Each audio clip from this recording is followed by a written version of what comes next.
Blessed are the ones the Lord has chosen ikabiyegereza. and bring them near to him. Turashima Imana ko uyu mugoroba Imana yadutoranyije iratwiyegerezayo. We thank God that God has chosen us today and has brought Abantu us bari near hafi him. y'Imana, Those who are haleluya. near God, hallelujah. Twegereye Imana. Bwira uri hafi We are yawe mubwire ngo closer to uri God. hafi y'Imana cyane, You wegereye are Imana. closer to God. Yatwiyegereje. He has brought us closer to him. Ya, turi hafi y'Imana. We are closer to God. Reka twakire abashyitsi Let's welcome visitors bateranye natwe uyu who've come to mugoroba. fellowship with us this evening. Birashoboka ko ari bwo bwa mbere, You might be here for the first time, cyangwa se wenda wari umaze igihe udaterana or it's been a while without coming ariko ukaba together wateranye with us, uyu mugoroba.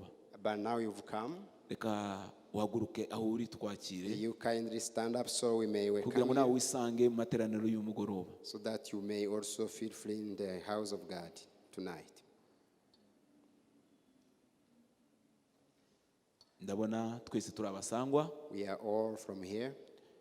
Twongeye gushima Imana kubw'uyu mugoroba. We thank God again for this Uyu ni uwa evening. mbere w'icyumweru cya kabiri turi imbere y'Imana. This is the first day of the second week. We are Reka before twongere God. dushime Imana yabanye natwe muri iki cyumweru gishize. Let's thank God who have been with us the last week. Dushime Imana ku byo yaduhaye mu bihe Thank God twamaze for what turi He's imbere given yayo. us, for the time we spent Dushime before Him. Imana ku migoroba yaduhaye. Thank God for the evening He gave us. Ni ukuri dushima Imana uburyo yatwumvise mu byo twayisabye. Thanking God for how He has heard our prayers. Dushima Imana uburyo twayegereye muri iki cyumweru gishize. And thanking Him about Mureke how we twongere tuyihe approached Him. amashi ku byo yadukoreye muri A iki round cyumweru of cya applause to mbere Him for what He's done for twasoje. us for the past week. Turabizi ko tuzagenda tuva mu bwiza We tujya know mu that we'll bundi. go from glory to glory. Iki ni icyumweru cya kabiri dutangiye This is the second week cy'iyi minsi 21 of the 21st day. kandi ndabizi ko Uwiteka ari kumwe natwe. And I'm sure God is with us. Iyi teme y'umwaka, So the theme of this year, kwakira guhishurirwa kw'Imana kubw'umwuka wera. receiving the revelation of God by the power of the Holy Spirit. Uyu munsi turaganira hamwe. Murabizi ko dufata umwanya muto wo kuganira ijambo ry'Imana, Today we are going to share the word of God nyuma tukaza gufata umwanya wundi wo gusenga. for a short time, then we'll have time to pray. Nuvishe ko turi buganira ijambo rito It's just a short word we are going rivuga to ngo discuss. guhishurirwa Imana bituma tuyimenya, bizamura ibyiringiro tugirira Imana.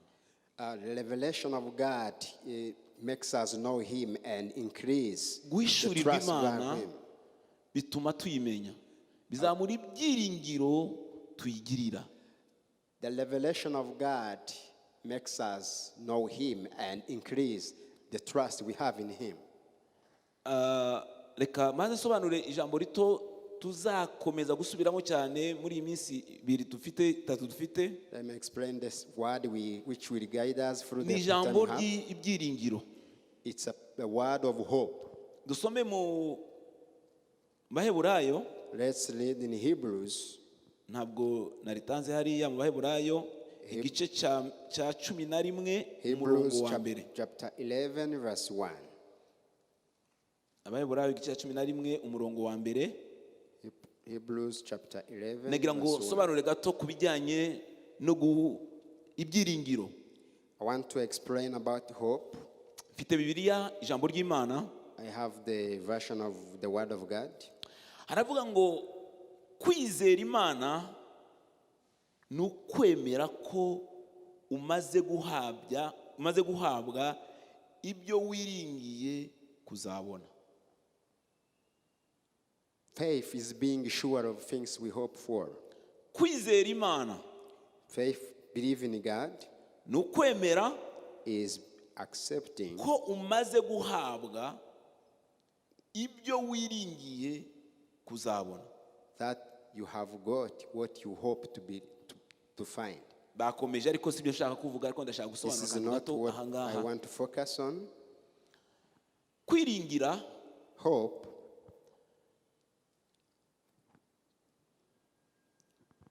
ni ikintu cyangwa se ni uburyo bumwe Imana yadushiriyeho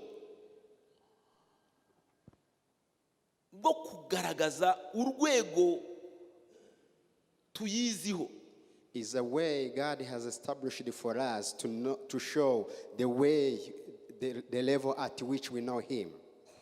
Iyo tugiye gusaba Imana kubera ibyo tuba dukeneye, When we are going to ask God for the things we need,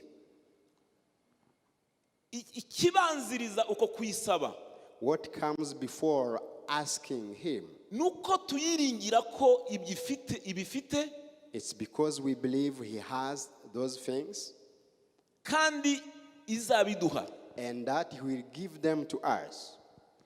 Kwizera ko nuguhita gusingira bya bintu mu buryo bw'umwuka ko twabihawe. So faith is accepting and seizing those things spiritually. Kwizera n'ukwemera So faith is believing ko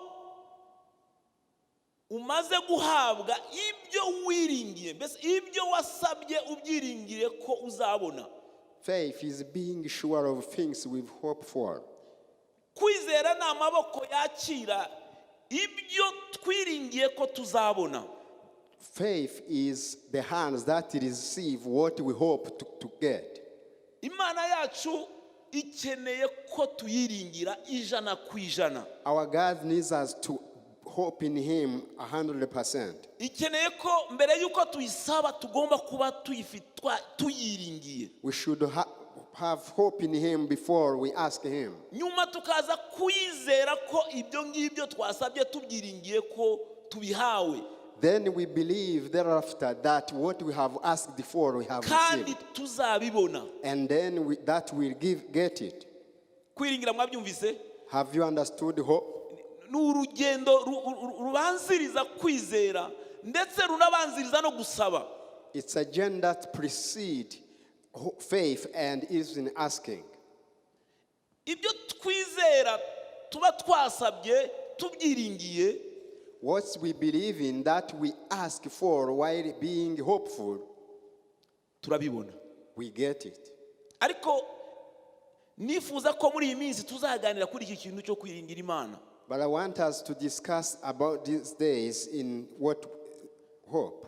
Mu bintu Imana idushakaho bikomeye cyane, Some of the things God wants from us ndetse mu bukene dufite, and the need we have n'ubukene bwo kutiringira Imana. is the need of not having hope in God. Reka badushireho umurongo wa mbere hariya twashizeho. Let's see the first verse. Abefeso igice cya mbere umurongo wa 18. Ephesians 1:18. Murabizi ko iri mu mirongo twahawe turimo tugenderaho uyu mwaka. This is one of our guiding verse this year. Ngo amaso y'imitima yanyu abone uko ahweza. So that the eyes of your heart may be enlightened. Mu yandi magambo, amaso y'imitima yacu yongere abone birenze ibyo twabonaga. In other words, for our eyes of our heart to see even more than we Tumenye have seen. ibyo twiringizwa n'iyaduhamagaye cyangwa se n'iyabahamagaye. So that we may know the hope to which He has called you. Ni hariya harimo ibyiringiro. That is where is hope. Tumenye ibyo twiringizwa, ibyiringiro dufite. To know the hope we have. Tumenye ibyo twasezeranijwe n'iyaduhamagaye. To know the promises from the God who called us. Ariko ntituzafa kubimenya gusa amaso y'imitima yacu adahwezwe. But we cannot just know it before our eyes are enlightened. Bivuga ubu bumenyi n'ahandi bugomba kuva ni uguhezwa kw'amaso y'imitima yacu. This knowledge will only come from the enlightenment of our eyes. Tukamenya ibyiringizwa. We know the hope we have. Tukamenya ibyo data twiringira dusezeranya kuzaduha. We know the promises our Father has for us. Ni iki ngiki nicyo nifuje ko tuzaganira muri iyi minsi, n'ibyiringiro byacu aho bishingiye.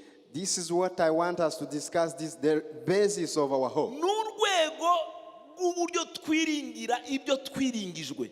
The level at which we believe the hope we have. Umuntu ashobora kukubwira ikintu, A person may tell you something, ariko uburyo yakikubwiyemo but the way they tell it to you n'uburyo ucyakiriye and the way you receive it bigatandukana pe. becomes different. Bishobora guterwa n'uko umubona, It may depend on how you see bishobora them. guterwa nuko nta confidence yabivuganye, It may depend on how they say bishobora it without guterwa confidence. n'amateka umufitiye, It may depend on the history you have yewe of bishobora them. no guterwa ndetse n'ibyo we wari umukeneyemo, It may also depend on what you need from them. bigatuma umwiringira Then it may cause you to cyangwa se yewe hope from them utamwiringira wumva ko ibyo yakubwiye or to lose bidashoboka. any hope from them. Haleluya. Hallelujah. Uru ni urugero ruzima rw'imikurire y'umwuka. This is a tangible example of the Aha spiritual niho growth. Imana ishaka kuturebera, That's where God wants us to see bijyanye from. n'ibyo yatubwiye urwego tubyiringiyemo, Concerning what He has told us and the hope we bijyanye have for Him. n'amasezerano yo yatubwiye urwego tuyiringiyemo. And regarding the promises He told us and how we Imana believe in them. nidushoboza turaza gufata umwanya dusenge dusabe Imana ihwezura amaso y'imitima yacu, And we'll take time to pray for God to enlighten our eyes tumenye ibyo twiringizwa so niyaduhamagaye. that we may know the hope for which He has called Kubimenya us. gusa n'amaso y'umutima cyangwa se ukumenya n'ubwenge gusa, It's not only knowing it through our knowledge, but Dukeneye the eyes of the guhishurirwa. heart. We need a revelation kugira ngo so that ibyiringiro byacu bizamuke mu Mana. so our hope may increase in Ibi God. byiringiro And this hope, muri bimwe bizamura some of the things which increase our hope, n'ubumenyi dufitiye ku Mana, is the knowledge we have of God. ni uburyo tumenya mu Imana, It's the way we know God. kandi uburyo bumwe tumenya mu And Imana one way we know God ni kwishurirwa. is through enlightenment and revelation. Muri ibi bihe byacu by'amasengesho In this time of prayer, dukeneye guhishurirwa Imana cyane, we need a more revelation of God kugira ngo kwa guhishurirwa so that the revelation bitwinjize mu kuyimenya cyane, may take us into a deep Kuyimenya knowledge of Him, cyane, the deep knowledge of God. bitwinjize mu kuyiringira. And the deep knowledge of God will take us to hope Hallelujah. Him. Hallelujah. Haleluya. Hallelujah.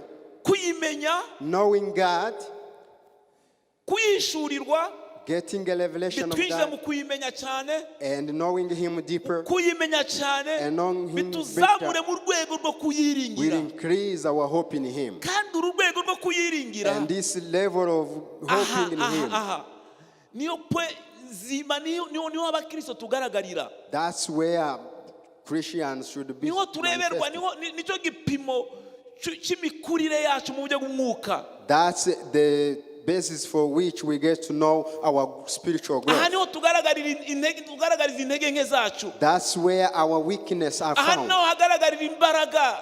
And that's where our strength is found. Reka akomeze Let's continue. aravuga ngo hahirwa umuntu wizera Uwiteka, hahirwa umuntu wizera Uwiteka, Uwiteka akamubera ibyiringiro. Ni muri Yeremiya igice cya 17 umurongo wa 7. Jeremiah 17 verse 7. Subira imbere gato. Hahirwa yarahishuriwe iwe mwita ko ari umunyamahirwe ukomeye. He called him a blessed man. Uyu muntu aramwita ngo uyu muntu wizeye Uwiteka, The person who trusts in God Uwiteka akamubera ibyiringiro. and whose confidence is in Him. Murebe uburyo yamugereranyije. This is Komeza. Kuko azahwanwa n'igiti cyatewe hafi y'amazi, he will be like a tree planted by the water gishorera imizi mu migezi, that sends out roots by the stream. ntikizatinya amapfa It does not fear when the heat comes. nacyana, When the heat ahubwo comes, ibibabi byaco kizahorana itoto, its leaves are always green.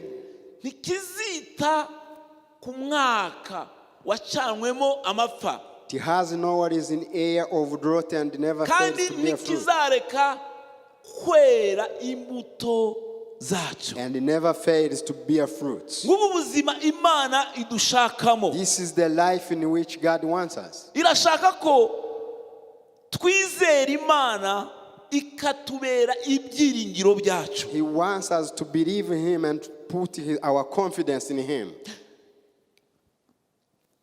Hari abantu bashize ibyiringiro byabo mu bindi bintu pe. There are people who have put their hope in other things. Wenda mu muntu runaka, Or maybe in a person.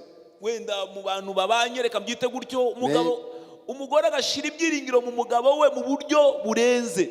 And a woman put the trust in the husband in Abana an bagashira exceptional way. ibyiringiro mu babyeyi babo mu buryo burenze. And children put their trust in their parents in a Umugabo strange way. agashira ibyiringiro mu mugore mu buryo burenze. And a man trusts his wife in a strange way. Umuntu ukora agashira ibyiringiro mu kazi afite. A person who's a job put the trust in their job. Amen. Amen. Ariko uyu mwanditsi aravuga ngo ibyo sibyo. Aravuga ngo hahirwa umuntu uhiriwe uwo ari we. The person who is blessed. Adefinisa umuntu ufite amahirwe uwo ari we. And he shows us who is blessed. Ko n'uwizera Uwiteka. The one who has put their confidence in God. Uwiteka kamubera ibyiringiro. And whose confidence is in God. Hallelujah. Hallelujah. Uwiteka akaba ari umubera ibyiringiro bye. And the Lord is his confidence. Uwo nguwo amugereranya ngo n'igiti cyatewe hafi y'umugezi. He's like a person, a tree planted at the stream. Cyashoreye imizi mu mugezi. And whose roots are in the stream. Ngo nikizatinya amapfa. He does not fear the drought. Arubwo tujya twibesha ibyiringiro byacu. Muzarebe ibyiringiro byacu tukabishira mu bantu, tukabishira mu bintu, tukabishira mu miryango, ariko iyo abo bantu bavuyeho cyangwa se ibyo twari twiringiye bivuyeho kandi birashoboka. Muzarebe abo bantu uko bigenda. Sometimes we are mistaken to put our trust in men or some people, but when those people are gone, you may see what happens. Nigeze kumva ubuhamya bwa Pastor Celestin yaduhaye umunsi umwe. I once had a testimony of Pastor Celestin. Atubwira umuntu yari umushuti we. He told us about his friend. Ngo umunsi umwe aramuhamagara. And one day called him. Uzi ko none ahanga nakire letere banyirukanye mu kazi. Do you know that I received a Ariko ngo letter amubwira ashima. of resignation? Araba gloire à Dieu. Uzi ko banyirukanye mu kazi. But he was glorifying God because he was fired. Hallelujah. Hallelujah. Ariko nahise mbitekereza. But I thought about it. Uvuga utyo ntabwo ibyiringiro bye byari biri muri kariya kazi. The person who said that has not put his trust in the job. Kariya kazi, That job, muri icyo gihe kirangiye niko Imana yanyuzagamo ibabeshaho. that was a channel of God who used to provide for them. Ariko uwo muntu yiringiye ko Imana izabinyuza n'ahandi kugira ngo abeho. But that person believes God can use another channel. Kandi ibyo bintu bigaragarira mu buryo twatura. And that is seen through the way we confess. Itandukaniro ry'umuntu wari ufite ibyiringiro bye yabimariye mu Mana. The difference between a person who put their trust in God ry'umuntu washize ibyiringiro mu muntu and the one who put their trust in someone n'inyuma y'ikintu runaka kiba cyabaye. is seen after something has happened. Wenda n'urugero ni byiza ko nta cyabaye, umwe twari dushizemo ibyiringiro iyo yabuze. For instance, when we lose the person who had put their trust in, abantu bamwe mu kiriyo cyangwa se iyo babuze umuntu nk'uwo nguwo, iyo barira baba bavuga ngo tuzongera tubeho gute. I see at the morning time when people say, how shall we live? Our hope was you and now you're no more. How shall we live? So the hope for them is lost. Where we were depending, our life were depending on no more. Hallelujah. Hallelujah. The writer says,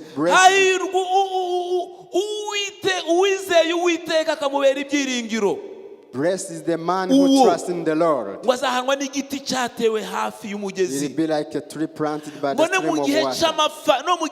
Even during the drought, when they have chased you at work, when the person who was supposed to use no more, you will not die. Because your hope is not in that man. Your hope is in God.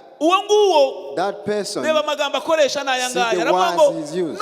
uyu munsi byanze, even though today it's not nubwo working, Imana yabinyuzaga muri uyu nguyu, even though God used that person and is no ejo more, izabinyuza ahangaha kugira ngo God tubeho. will use Haleluya. another channel for us Izabinyuza to ahangaha kugira ngo tubeho, He use another channel for us kuko to live. kubaho kwanjye Because my life ntabwo ari aka kazi nkora. does Oya, not depend on what I aka do. kazi ni umuyoboro Imana inyuzamo ibimbeshaho. This is the channel through which Bivuge God ngo provides. ibimbeshaho, ibyiringiro byanjye mbishize So mu Mana. I put my hope in God. Haleluya. Hallelujah. Uyu muntu no mu bihe bibi, Even in muri ibi bihe bad times, by'amapfa, in the time of drought, muri ibi bihe by'amapfa, the time of drought, ntahungabana, He does not check. ntacika intege. Does not check. Babirukana mu kazi ari babiri, They chase them at work. umwe At akarira, one cries, undi ntarire. another one does not. Itandukaniro ry'abo bantu babiri, The difference naho between the bombi bari persons bashize ibyiringiro is byabo. where their hope is. Haleluya. Hallelujah. Ibyiringiro byawe ubishize he? Where is your hope? Ntibishobora kuba biri mu babyeyi bawe. Aren't they in their parents? Haleluya. Hallelujah. Nakuzaniye inkuru nziza I muri uyu brought you a mugoroba. good news this Ibyiringiro evening. byacu tugomba kubishyira mu Our Mana hope gusa should be yonyine, put in God alone. kuko niho honyine, Because in God niho alone, honyine. it's in God alone. Ntimubizi mwenyine se? Don't you know it? Hari umuntu kambara ujya ubaho mu kazi iteka ryose, There is no one nubwo yaba ari na person who is, bizinesi yawe, even your nubwo business, byaba ari ibyawe bwite, reka mvuge gutyo. even though it may your own thing. Nimujya mubona abantu bafana amadiplome pe, afite amadiplome yuzuye pe, Don't you see the umunsi people who umwe die neza with their degrees bikarangira. and one day it's over? Abana bavuga gute? And the children, what do they say? Ababyeyi bavuga gute? What do parents say? Amen. Amen. Turashaka ko ibyiringiro byacu We want our hope tubikura muri ibyo bintu to be tukabishira mu Mana. not from things but in God. Komeza. Abaroma igice cya 5 Romans chapter 5 umurongo wa mbere, verse 1. ngiye kubereka hamwe ibintu bibiri cyangwa se uburyo ni bande bantu bakeneye ibi byiringiro. Hari ubwo kenshi twibesha, umuntu akavuga ngo ngewe ndafite, si ngombwa ko nkeneye ibyiringiro. Ibyiringiro se numva bimariye iki? Iyo Mana nyikeneye iki? Reka mbabwize uko buri wese mu rwego arimo. Dusomye ahangaha mu Baroma igice cya 5 umurongo wa mbere avuga ngo, nuko rero ubwo twatsindishirijwe no kwizera, dufite amahoro ku Mana kubw'umwami wacu Yesu Kristo. Komeza. Wadushikirije ubu buntu dushikamyemo kubwo kwizera ngo tubone uko twishimira ibyiringiro byo kuzabona ubwiza bw'Imana. Haleluya. Hallelujah. Ibi byiringiro biri mu, navuze ngo ibyiringiro biri mu buryo bubiri tugiye kuvuga umwanya The muto. hope is in two ways. Hari ibi byiringiro byo kuzabona ubwiza There is a bw'Imana. hope to see the glory of God. Hari abafite ibyo byiringiro. Do you have this hope? Hari abafite ibyo byiringiro byo You kuzabona have this ubwiza hope to see bw'Imana. the glory of Ibi God? nabyo biri mu byiringiro tugomba kwicarana. This is the hope we should stand with. Haleluya. Hallelujah. Iyo ufite ibi byiringiro, When you have this hope, imiraba n'ibindi byose ugenda uhura nabyo bad times comes, ntacyo bigutwara. and they never shake you. Murabizi ba Stefano baterwa amabuye, You know when bari Stephen bafite ibi byiringiro was byo stoned, kuzabona ubwiza bw'Imana. they had this Nta hope bindi of seeing the glory of byabakomezaga, God. Nothing else nta bindi support byatumaga them bakomera. or Ni strengthen ibi them. byiringiro byo This is the kuzabona hope of ubwiza seeing bw'Imana. the glory of God. Ibyiringiro bya kabiri, The second hope, komeza ngo ariko uyu mwanditsi aravuga ngo ariko si ibyo byonyine, si ibi byiringiro byo kuzabona ubwiza bw'Imana. Oya, hari not ibindi only byiringiro so, by'uburyo bwa there is kabiri, another hope. ahubwo twishimira no mu makuba yacu, We rejoice in our suffering kuko tuzi yuko amakuba atera kwihangana, because we know that suffering produces perseverance, kandi kwihangana kugatera kunesha, and perseverance character, kunesha ibitugerageza, and character hope. uko kunesha kugatera ibyiringiro. And hope does not disappoint Ibi us. byiringiro byacu ntabwo bigarukire kuzabona ubwiza bw'Imana Our gusa, hope is not only ahubwo limited to seeing God. twiringira no kuzabona ibindi, ibyo twusaba, ibyo twifuza hano tukiri ahangaha kuri Also iyi hope si. to see the things we ask for when on earth. Nibyo Bibiri tubwira kwihangana gutera kunesha. That's what the Bible says, that perseverance kandi kwihangana gutera kunesha ibitugerageza. Suffering produces Uko perseverance, kunesha and perseverance kugatera character. ibyiringiro. And this hope does not disappoint Ibi us. byiringiro bibiri tugomba kubigira twese. We should have these two Hari hopes. ibyiringiro byo kuzabona ubwiza bw'Imana bwo The kuzabana hope of nawe. seeing the glory of God and spend time Kandi with buri Him. byiringiro muri ibi ngibi tuvuze And one of the hopes we have mentioned bigira imbaraga zabyo. has their own strength. Hallelujah. Hallelujah. Ibyiringiro byo kuzabona ubwiza bw'Imana The hope of bifite seeing the imbaraga glory of zihebuje. God has supernatural power. Imbaraga zabyo Its power nuko mu gihe tuba twabuze bamwe mu bo twari dukunda is bavuye mu that mubiri, when we lose kubera our loved ibyiringiro ones, turakomera. because of Hallelujah. hope, we Mu become gihe strong. duhura n'ibigeragezo byinshi muri uru We rugendo, pass through many kubera trials. ibyiringiro ko tuzabonana nabo But because turakomera.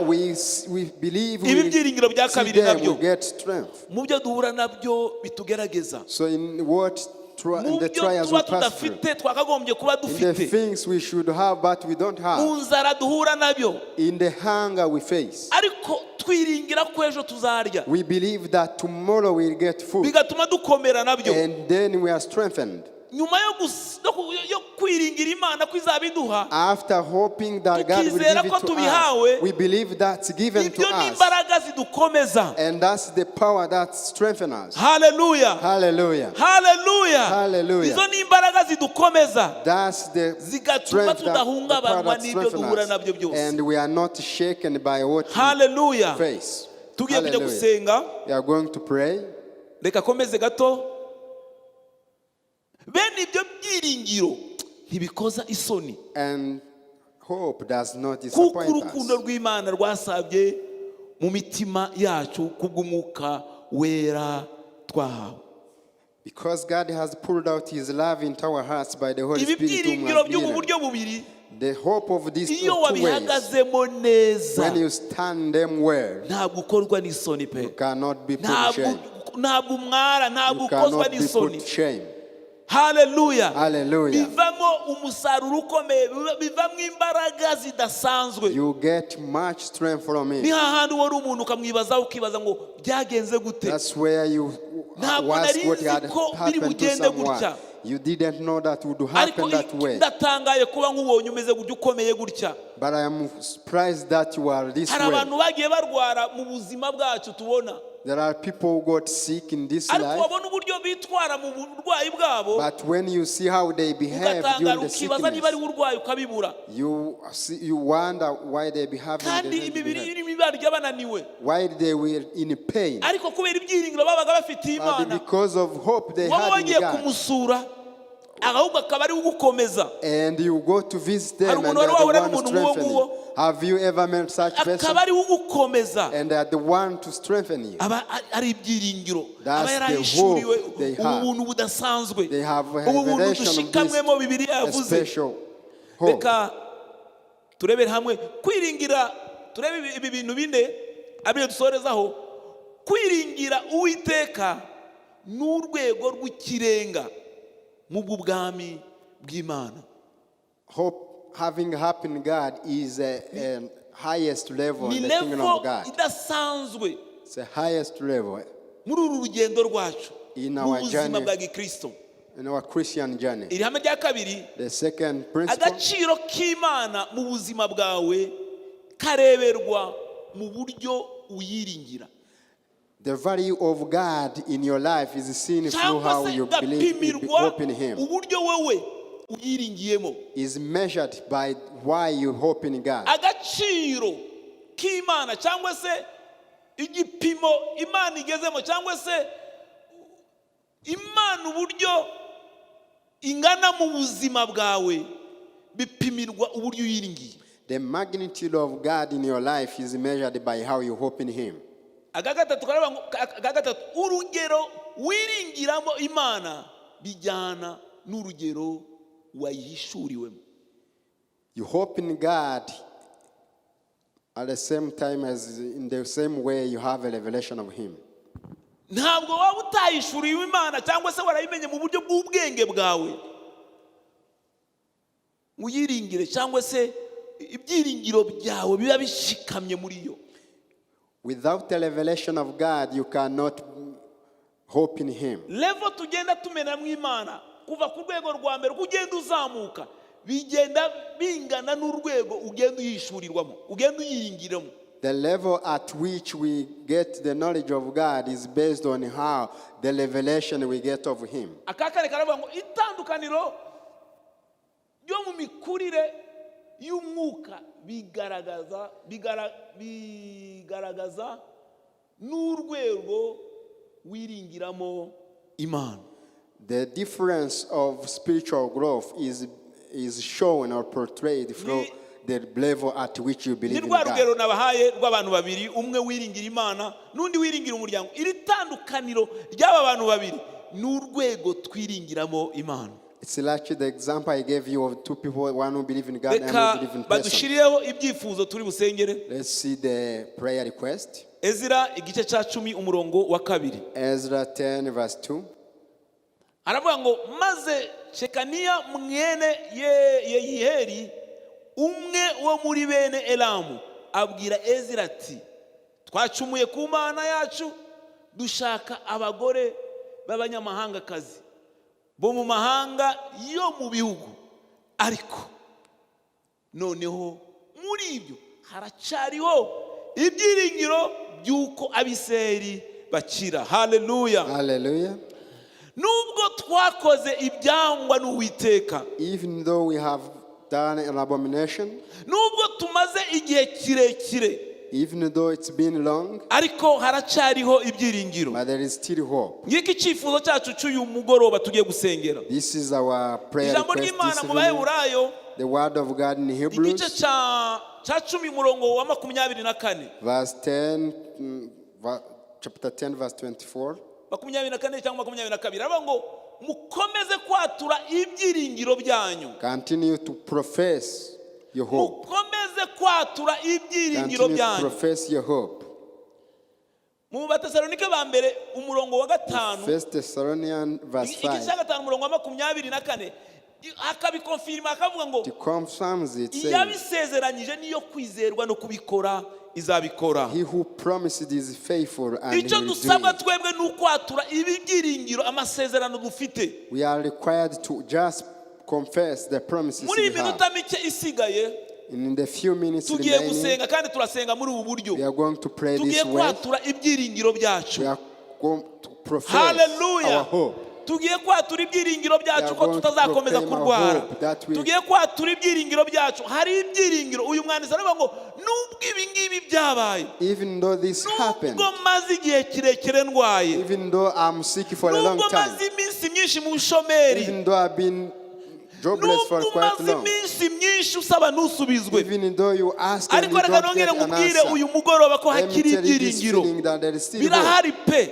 There is still hope. Ejo truly. barimo batubwira umuntu Yesterday they were telling us wari a umaze person imyaka 18 who spent 18 years atabyara, without giving birth. batubwira uburyo ejo bundi yabyaye. And they told us how Hallelujah. she gave birth. Haracari this year. ibyiringiro. There is still hope. Ku bashomeri bishoboka ko umaze For imyaka those myinshi uri who are umushomeri, unemployed, ariko haracari ibyiringiro ko wabona akazi there nawe. is still hope that you can get Uyu a job. mugoroba tugiye gusenga. We are going to pray Uzi this ibyifuzo evening. ufite. For you know the prayer Ntabwo request you dusaba have. kubwo gusaba gusa, We are ariko not just turagendera asking ku for the sake by'Imana of yatubwiye. asking, but we are basing ourselves on what Tubwire God Imana ngo said. Mana, And we tell God, tubwire ibituri imbere mu and wa we tell the misozi we, things before us, haracari that ibyiringiro. there is still hope, you Ndabizi mountain. ko nzakira, I know that I will ndabizi ko be healed. umuryango wanjye I uzakizwa. know that my family will Ibyiringiro get birahari. saved. There is still hope.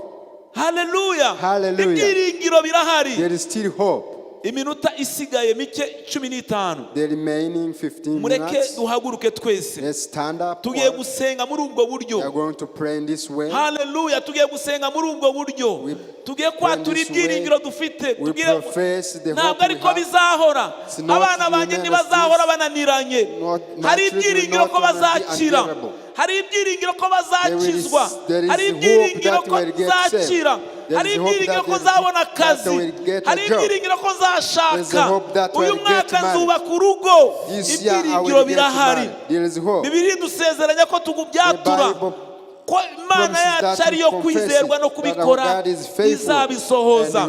Muhaguruke tugendagenda muri urusengero twatura ibyiringiro byacu niyo bisezeranije no kubikora izabikora irabikora uyu mugoroba reka nge nawe tubyature mwami turi imbere yawe turi imbere yawe mwami uyu mugoroba mwiza uduhaye mwami ibyiringiro biracahari ijambo ryawe ritubwiye ngo mwami ko hakiri ibyiringiro ko hakiri ibyiringiro mwami ubwira abisirayeli bababwira ngo nubwo mwagendeye mu bibi ariko haracari ibyiringiro ko Isirayeli yakira ntabwo byarangiye namba sinzi ibyifuzo ufite mwami turi imbere yawe data uyu mugoroba twaje imbere yawe mwami mu izina rikomeye rya Yesu Kristo haracari ibyiringiro haracari ibyiringiro hatari ibyiringiro ku imiryango yacu yakira data uyu mugoroba ibyiringiro birahari ibyiringiro birahari ibyiringiro birahari birahari birahari uyu mugoroba birahari ku bwinshi birahari mu gukira birahari mu kubaka ingo birahari mu kubohoka muhaguruke dusenge bwira Imana amasezerano yawe amasezerano yawe amasezerano imiryango yawe ufite amasezerano ubwira ibyo bibazo ubwire ko ibyiringiro bigihari ibyiringiro bigihari ibyiringiro bigihari ibyiringiro byo gukira birahari ibyiringiro byo kubohoka birahari ibyiringiro byo kubohoka birahari birahari birahari birahari kubaka ingo ibyiringiro birahari twatuye ibyiringiro byacu mu gusubizwa mu byifuzo twazamukanye muri iminsi 40 ibyiringiro birahari reka byongere biremeke biremeke mu buzima bw'abatabifite biremeke mu buzima bw'abagore mu miryango abana bacu ibyiringiro byongere bihagarare bireme turizeye mwami turizeye mwami turizeye mwami mu izina rikomeye rya Yesu Kristo data dusutse ibyiringiro byacu ongera uyishurire benshi ongera weyure ukuri nimba mu mitima yacu ibyiringiro bya benshi bizamurwe twinginga Imana ubuzima buzahinduka ubuzima buzahinduka ubuzima buzahinduka kubera ibyiringiro mwami mu izina rikomeye ntakikunanira ntakikunanira mwami nta na kimwe cyakunanira oya oya oya byose urabishoboye urabishoboye gukiza mwami hari ibyiringiro ko abana bacu bakira indwara hari ibyiringiro birahari tuzakira tuzakira tuzakira tuzabohoka bizinesi zacu mu izina rikomeye rya Yesu bizinesi zacu mwami bizinesi zacu tuzabona iterambere iterambere rigera mu miryango yacu mu izina rikomeye rya Yesu tuzabona iterambere datugira neza daturumva daturakora mu izina rikomeye rya Yesu datareka tubone wowe gusa ukomeze ugaragare reka ukure inyegamo zari ku maso yacu tubone mwami ubumenyi ku Mana tumenye dusobanukirwe mu izina rikomeye rya Yesu dusobanukirwe dusobanukirwe ubumenyi bwacu butuzamure mwami ubumenyi mu Mana butuzamure mu kuyiringira mu buryo budasanzwe butuzamure mu gusobanukirwa gusobanukirwa kumva kurushaho kugira ngo mwami ubwami bwawe nibwo bukomeza kuganza. Data urashoboye, data urumva, data urakora, data urakora. Reka mwami amaso y'imitima yacu awezwe tumenye ibyo twiringizwa ntiyaduhamagaye.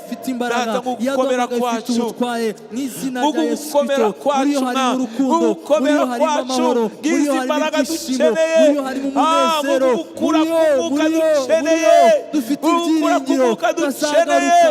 Izina rikomeye rya Yesu, renderera abato, renderera abakuru mwami, twatuye ibyiringiro byacu, data twatuye ibyiringiro byacu, yawe twatuye ibyiringiro byacu, n'imitima yizera, n'imitima yizera, niwe dutumira mwami. Yego Yesu yego mwami, yego Yesu yego mwami, wera wa Isiraheli we, wera wa Isiraheli we, wera wa Isiraheli we. Hari ibyo warema bidasanzwe, hari ibyo warema bidasanzwe, hari ibyo wakora bidasanzwe. Haleluya, ibyiringiro byacu birahari, twabonaga bidashoboka mwami, ibyo twari twarakuyeho amaso mwami, iby'imitima yacu mwami, Mana yanjye we yari yaribagiwe, wabirema, wabirema, wabirema mu mbaraga z'umuzuro, mu mbaraga z'umuzuro, mu mbaraga z'umuzuro. Turabisingira mwami, turabisingira mwami, turabisingira mwami, turabisingira mwami, turabisingira mwami, izina rya Yesu Kristo. Haleluya, haleluya, haleluya,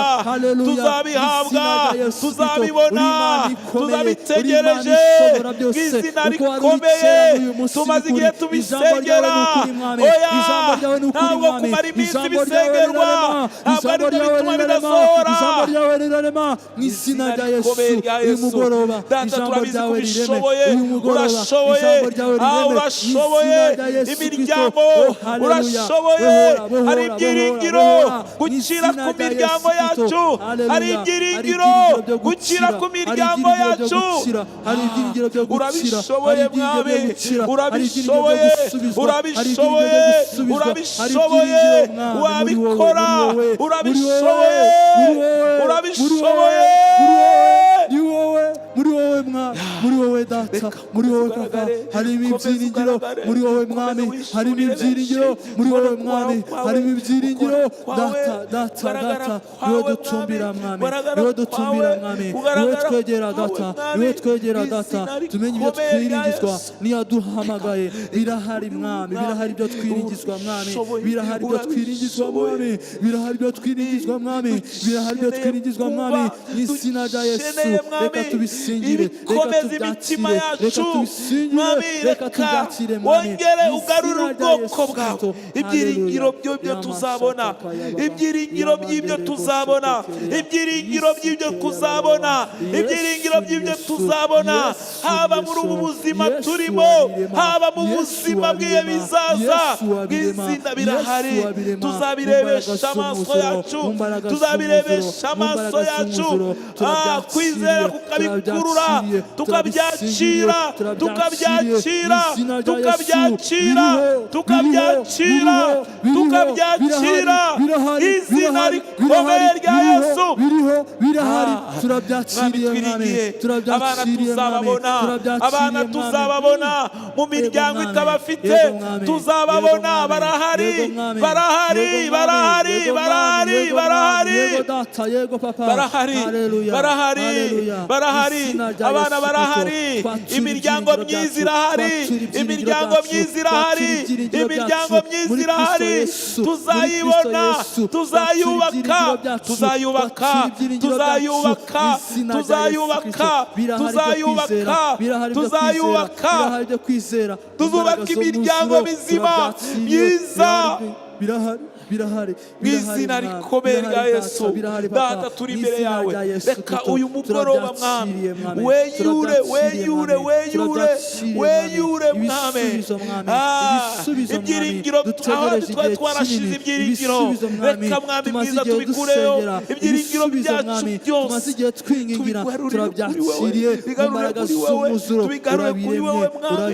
Amaso yacu tuyahange wowe, tuyahange wowe, tuyahange tuyahange wowe, tuyahange wowe, kuko ijambo ryawe ritubwira ko mwami, kuko amaso y'abaja, kuko amaso y'abaja bayahanga shebuja, kuko amaso y'abagaragu bayahanga nyirabuja, uko niko mwami, uko niko amaso yacu, niko amaso yacu, niko amaso yacu, niko tuyahanze wowe, niko tugiye kuyahanga wowe gusa mwami, oh nuko tuyahanga wowe, nuko tugiye kuyahanga wowe gusa mwami, tugiye kuyahanga wowe, tugiye kuyahanga wowe gusa mwami, tugiye kuyahanga wowe, tugiye kuyahanga wowe gusa mwami, tugiye kuyahanga wowe muri iki gihe mwami, oh tugiye kuyahanga wowe gusa mwami, izina rya Yesu Kristo, mwuka wera w'Imana, tugiye kuyahanga wowe gusa mwami, mwuka wera w'Imana we, mwuka wera w'Imana we, tugiye kuyahanga wowe gusa mwami, mwuka wera w'Imana we, dusingirize, dusingirize ibidasanzwe byawe mwami, ni wowe tugiye kuyahanga wowe gusa, ni wowe tugiye kuyahanga gusa.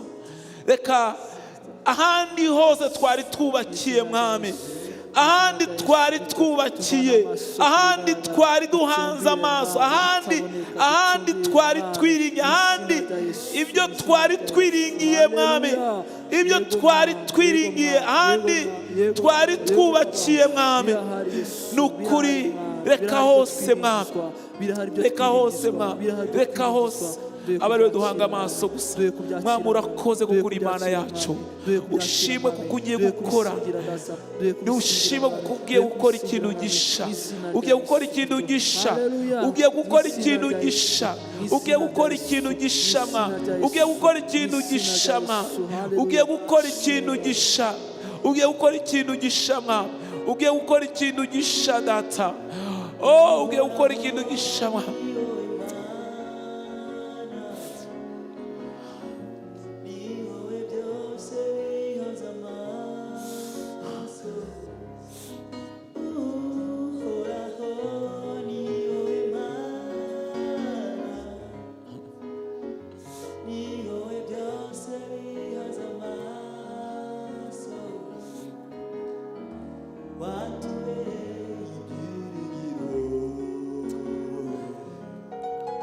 Twigira imbere twese, nabandi sheki nabatambukiye hano imbere, sheki nabandi batambukiye hano, turirimba indirimbo twese hamwe.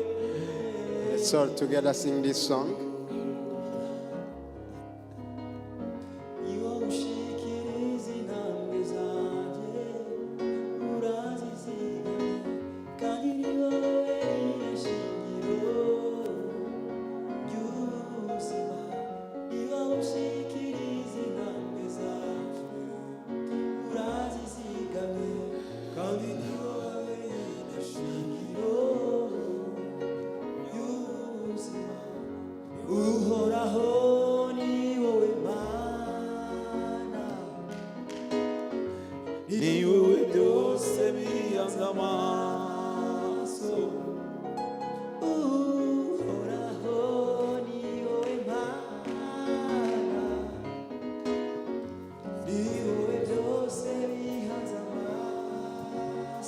Reka twegerane turirimba indirimbo, Let's get closer. twakira n'umushumba adusengera dusoza. So welcome the pastor to pray for us as we conclude. Reka dufatanye turirimba indirimbo umuntu tumwe. Let's sing together. Uhoraho ni wewe Mana, ni wowe byose bihanze amaso. Uhoraho ni wowe Mana, ni wowe byose bihanze amaso. Watubereye ibyiringiro, watubereye ibyiringiro. Uhoraho ni wowe Mana, ni wowe byose bihanze amaso. Uhoraho ni wowe Mana, ni wowe byose bihanze amaso. Watubereye ibyiringiro,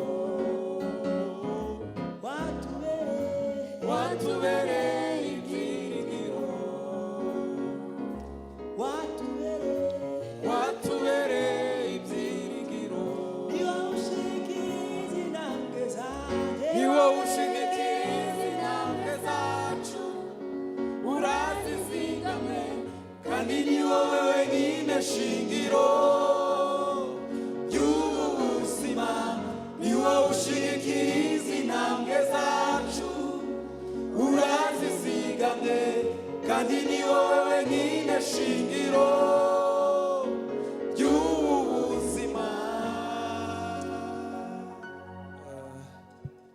Ndagira ngo tubanze dutekereze, buri wese abanze yumva icyo umwuka amaze kuganiriza. Buri wese. May each and every person think about what the Spirit has talked to them mbere yuko tuva hano hantu. before we leave the place. Umva ko hari icyo Imana imaze kurema gisha mu buzima May bwawe. you feel that God has created a new thing in your life. Buriya nta hantu umwanzi yakugeza Imana idashobora kugukura kandi ukasubiza ibyiringiro bisha mu mutima wawe. There is no place where the enemy can take you, where God can take you from and give you hope. Ariko ibyo bisaba kumenya iyo Mana yawe. But this requires knowing your God, Kumenya ko igukunda knowing that He loves you mu byo wari muracamo byose. in what you are passing through. Ibyo bituma ukomeza kugira imbaraga. This keeps you strong. Ibyiringiro nabisobanura ngo gukomeza kugira imbaraga mu byo uri muracamo. I can explain hope as continuing to get strength in what you are passing through. Kuko iyo ibyiringiro byagiye, Because when hope is gone, ndaho ubutandukaniye n'uwapfuye. you are not different from a dead person. Rero baho. So live. Ndavuze ngo baho. I say live. Ndavuze ngo baho. I say live. Kuko wiringiye Imana yawe. Because you hope in God. Ibitekerezo byawe byongere bihindukirire Imana yawe. May your thoughts turn to God again. Imirebere yawe y'ibintu yongere urebe Imana yawe ko aho naho ntacyo bingana n'urukundo Imana igukunda. May you also have a new way of seeing that this does not equal the love of God. Ntaho bingana n'imbaraga z'Imana wizeye ukayiringira ko iracyari igisubizo cy'ubuzima bwawe. The God you believe in is still the answer of your life.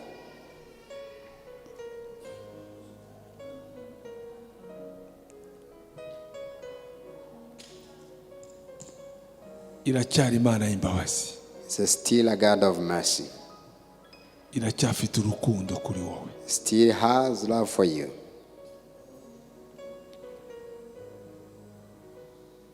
Ijambo ry'Imana ravuga ngo même un chien vivant vaut plus qu'un lion mort. The word of God says that a living dog is greater than a dead lion. Même un chien vivant. Even a living dog. Imbwa ikiriho iri nzima iraruta A living intare yamaze dog gupfa. is greater than a dead lion.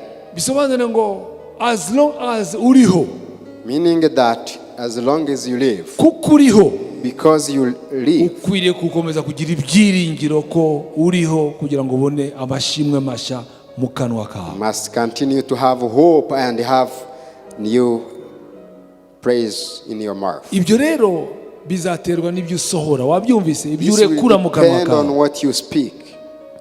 Ibyo urekura What you speak out bizagaragaza ko uracyafite kubaho, will show that you are alive, cyangwa biragaragaza ko wamaze gupfa. or it shows that you are already dead. Ariko muri uyu mugoroba twumvise ko But this evening we've heard that. dufite ibyiringiro muri iyo Mana kuko twayimenye. Put our trust in the God we've known. Ibyo byiringiro bituma tumenya ngo tugiye gushirwa amashimwe mashya mu kanwa kacu. And this hope lets us know that we are going to put new praise in our mouth. Iyo ibyiringiro byagiye, When hope is gone, utangira gutekinika wishakira amayira. you seek your own ways. Ntabwo ari byo byiringiro. That's not hope. tugiye gusenga. We are going to pray. Tugiye gusenga. We're going to pray. Wumve ko iri jambo twakiriye, Feel that the word we've received ryongeye gusubiza ubuzima muri wowe. has revived you. Zamura ibiganza byawe. Raise your hands. Mana yacu kandi Mana nziza, Our God and good God, turakunezerewe cyane we rejoice in you so much. kuko ibyiringiro byacu You are our hope. biracyari muri wowe. Our hope is still in you. Uko byasa kose Whatever the case, uzakomeza kuba Imana we yacu. continue to be our God. Tuzakwiringira ku manywa, We hope in you in the tuzakwiringira daylight. nijoro, We hope in you in mu the icuraburindi evening, in tuzakwiringira. the darkness.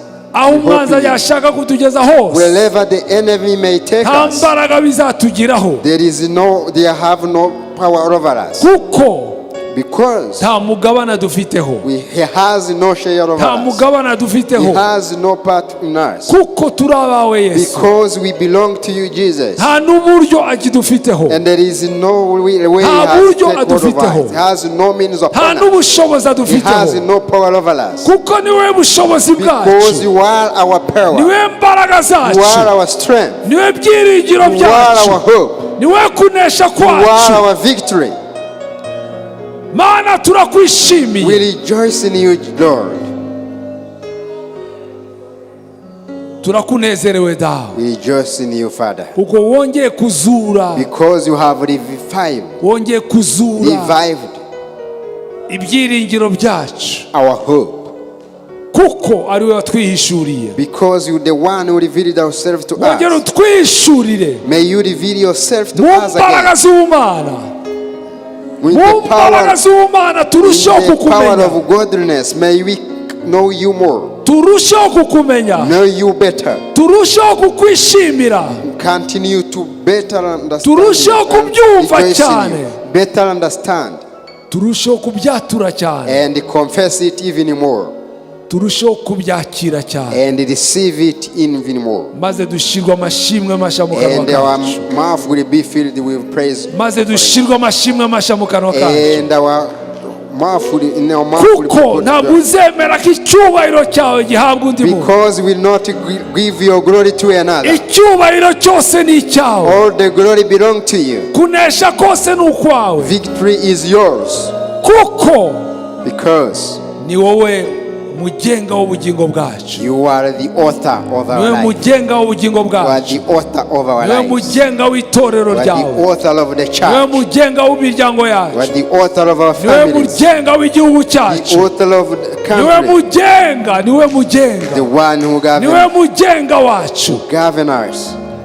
Twiteguye kuyoborwa nawe, We are ready to be led by you. twiteguye kuyoborwa nawe, We are ready to be led by twiteguye you. We kugusingiza, are ready to sing praise to twiteguye you. We kugusingiza, are ready to praise you. twiteguye We are kugusingiza ready to praise you kubw'amashimwe mashya for the new ushize praise mu kanwa offering kacu, you put in our mouth. kuko ibyiringiro byacu For our hope biri muri wowe is dawe. in you, Lord. Ayo mashina yawe This papa, sound of applause ayo for you. mashina yawe, This is ayo clap is for mashina you. yawe, This clap is kuri for you. byinshi wazuye, For the many things you ahari have done. ukwiheba, ahari ukwiheba, Where there was hopelessness, watsimbuje ibyiringiro bisha you replaced in new hope, bibonerwa muri Kristo Yesu. which is found in Jesus Christ. Dushimye ko wumvise gusenga We kwacu, thank you that you've heard our prayers. dushimye ko twakiriye ubuhamya We thank you busha, that we receive new testimony. dushimye kuzanya umucyo mu We buzima receive for bwacu, bringing light in our life. dushimye ku mucyo mushya We uzanye thank mu you for bugingo new bwacu, light in our life. dushimye ko utumurikiye, Thank you for writing for us turusheho kukumenya.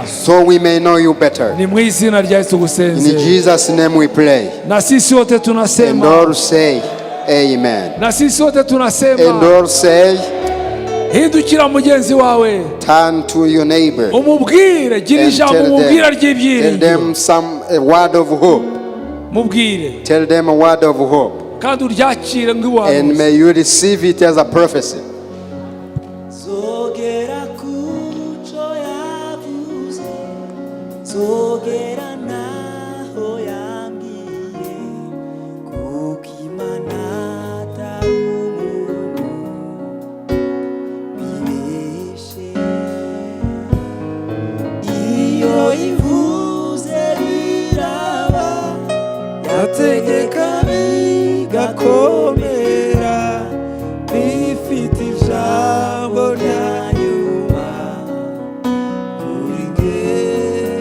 uzogera